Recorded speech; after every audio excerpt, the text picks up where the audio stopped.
Seja bem-vindo ao nosso canal. Hoje vamos trazer o resumo completo do capítulo desta quarta 9 de julho da novela Vale Tudo. O salão principal da mansão de Odete Reutemann estava iluminado com o brilho frio de um lustre de cristal. A mulher, vestida com taier azul petróleo impecável, caminhava com passos firmes pelo tapete persa que cobria boa parte do piso.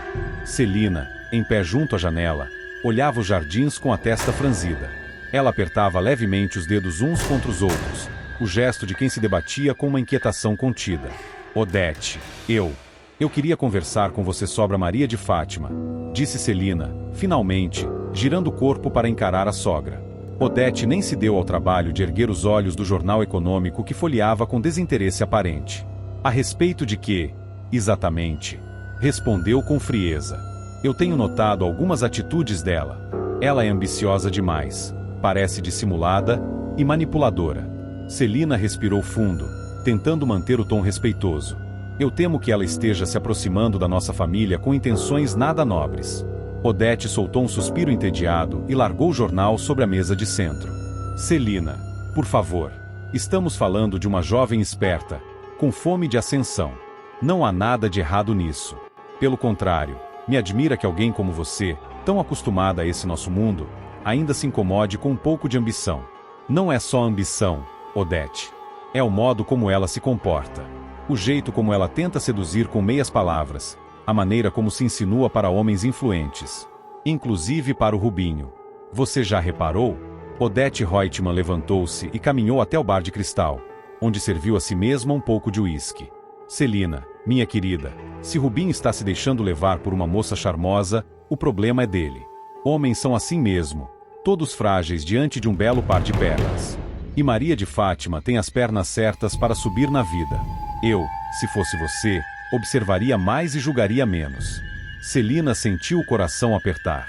Odete estava disposta a fechar os olhos para tudo, desde que Maria de Fátima pudesse ser uma ferramenta útil. E isso a assustava profundamente. Na Paladar, o ambiente que antes era efervescente agora tinha um ar tenso, carregado por uma expectativa incômoda. Poliana, sentada em sua sala, passava os dedos pelas bordas de uma xícara de café já frio. Quando Aldeide e Laudelino entraram, ela percebeu logo, pelo semblante sombrio dos dois, que algo grave vinha pela frente. Poliana, começou Laudelino, com o chapéu nas mãos, precisamos conversar com você. O que foi? Ela perguntou, já com a voz hesitante. Aconteceu alguma coisa? Aldeide foi direta. A Paladar não está conseguindo se manter. A crise, os altos custos, a concorrência. Estamos afundando. E apareceu um comprador interessado. Um grupo grande, estrangeiro. Poliana empalideceu. Vocês vão vender? Não queremos, respondeu Laudelino. Mas não temos alternativa. A menos que apareça uma solução rápida e com capital. A ideia de perder a Paladar, sua paixão, seu projeto de vida, era como uma punhalada. Poliana segurou as lágrimas e ficou em silêncio. Tudo que ela construíra estava por um fio. Enquanto isso, no escritório da Tomorrow, Afonso Batista cruzava os braços diante da mãe, com expressão contrariada. Odete, sentada atrás da mesa, olhava para ele como quem encara um funcionário teimoso. Mário Sérgio não serve para a função, mãe. Ele não tem experiência, não tem jogo de cintura, e mais cedo ou mais tarde vai se queimar com os investidores. Ele tem presença. Afonso. É jovem, tem cara de executivo internacional. E é o tipo de nome que agrada em reuniões de alto nível. Aparência não garante competência. Mãe, você está contratando um garoto mimado para uma posição estratégica. E ele nem entende de logística, de mercado. Afonso quase ergueu a voz. Isso é um erro. É a minha empresa, Afonso. E eu decido quem senta nas cadeiras do poder. Se você quiser continuar trabalhando aqui, sugiro que se adapte. A tensão se instalou. Afonso respirou fundo, fechou os punhos. Era difícil lidar com Odete Reutemann quando ela estava decidida. Na mesma tarde, Celina caminhava apressada pelos corredores da Paladar. Seus olhos corriam pelas paredes decoradas com quadros modernos e utensílios antigos de cozinha. Ela carregava consigo um plano ousado, talvez arriscado demais, mas que poderia salvar aquele patrimônio ameaçado. Encontrou Raquel no fundo do restaurante, junto com Poliana, que ainda parecia abatida pela conversa que tivera mais cedo. Celina foi direto ao ponto. Eu pensei em uma solução para evitar que a Paladar seja vendida. Qual? Perguntou Raquel, desconfiada. Uma sociedade fantasma. Como assim? Poliana ergueu as sobrancelhas. Eu entro com o dinheiro por fora. Vocês duas continuam como donas oficiais, mas na prática, eu passo a ser sócia oculta. Com isso, a gente injeta o capital que a Paladar precisa, impede a venda, e ninguém precisa saber que eu estou por trás. Raquel encarou Celina com olhos fixos. E qual seria o seu interesse nisso, Celina? Eu conheço essa casa desde o início. Sei o quanto ela representa para você, Poliana. E também acredito que podemos fazer a Paladar voltar a crescer. Mas não posso aparecer, por causa da minha ligação com a Tomorrow. Isso poderia gerar conflito de interesses com os acionistas da empresa da Odete. Por isso, tudo teria que ser discreto. Raquel olhou para Poliana, depois voltou-se para Celina. É um jogo perigoso, mas talvez seja o único caminho. Poliana assentiu com um leve gesto. A esperança começava a brilhar em seus olhos. No dia seguinte, o ambiente da Tomorrow foi palco de uma cena inesperada. Solange, com seu vestido de linho claro, caminhava pelo saguão com uma pasta de documentos. Quando virou o corredor, deu de cara com Afonso, que acabava de sair de uma reunião. Por um instante, ambos congelaram. Afonso, ela disse, surpresa. Solange, respondeu ele, quase em tom de súplica contida. O silêncio entre os dois foi carregado de lembranças. Ela tentou manter a compostura, mas seus olhos denunciaram a leve emoção. Como você está? Sobrevivendo. Ele sorriu, mas era um sorriso triste. E você? Tentando esquecer, disse, rápida demais. E se arrependeu no mesmo instante. Afonso inclinou-se levemente, como se quisesse tocá-la, mas se conteve.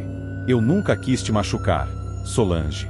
Mas machucou, ela respondeu, antes de seguir seu caminho com passos firmes, sem olhar para trás.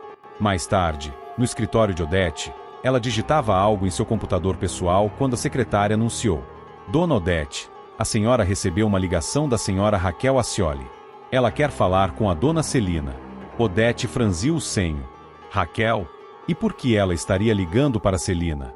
Perguntou, mais para si mesma do que para a secretária. Não sei, senhora. Só passei o recado. Odete ficou pensativa. Aquilo não fazia sentido. Raquel e Celina nunca foram próximas. E agora estavam se comunicando? O que estariam tramando? Havia um fio solto naquela história, e Odete Reutemann odiava fios soltos. Naquela mesma noite, Raquel e Poliana encontrarão-se com Celina em um pequeno café afastado, longe de olhares curiosos. O lugar era discreto, acolhedor e o ideal para conversas sigilosas. Está tudo pronto, disse Celina. O dinheiro vai ser transferido de uma conta no exterior, e ninguém vai conseguir rastrear. Vocês assinam os documentos como únicas proprietárias, mas nos bastidores, estaremos em sociedade. Raquel, ainda com um pouco de hesitação, sorriu levemente. É um risco, mas é também um recomeço. Vocês não vão se arrepender, garantiu Celina. Naquele instante, 3 mulheres selavam uma aliança inesperada, nascida não apenas da necessidade, mas de um senso comum de resistência. Contra a máquina poderosa que Odete representava, aquela era a única forma de manter viva a essência da Paladar. Odete, no entanto, não dormia tranquila. Sentada em sua sala, com um copo de conhaque na mão, ela fitava o vazio. A ligação de Raquel a Celina era uma fagulha no escuro, um sinal de conspiração. E se aquelas duas, junto com Poliana, estivessem unindo forças?